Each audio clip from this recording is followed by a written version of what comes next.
It's Lionel Messi! He scored! Preparing a World Cup pitch begins with preparing the grass 2 years in advance. What we're trying to do is make all fields play the same.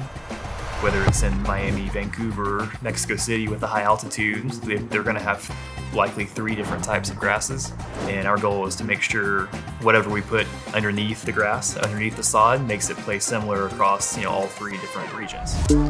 Right now I'm on a sod farm about 2 hours north of Monterrey, Mexico. And what you see behind me is one of 2 production pitches for the FIFA World Cup next year. This is sod being grown over top of plastic. And this particular pitch is going to go into the stadium in Guadalajara. The pitch over the next production field is going to go into the stadium in Monterrey. I'm here to do an inspection to see the progress of how well they're establishing. This is the best sod I've seen in Mexico ever. I mean, this is beautiful. If you're playing in Monterrey or if you're playing Guadalajara, you're going to find exactly or very similar conditions. The FIFA standards kind of come to bring that evenness, that level of quality.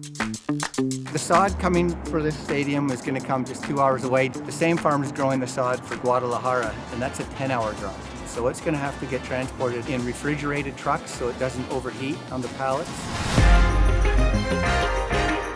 Today we are getting ready to ship off our field that we've been growing for about a year. It's grown in a fiber fabric, so we have to pre-cut it.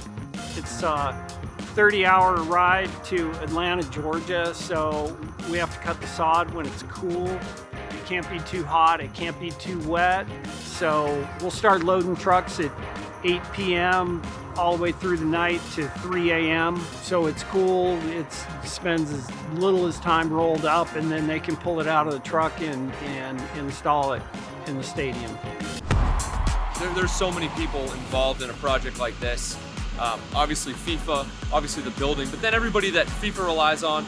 Obviously working closely with Michigan State, University of Tennessee, working with those universities on some of the research that's gone on. Every single person and every single entity has a hand in this, and it takes all of us to make sure we can get it done.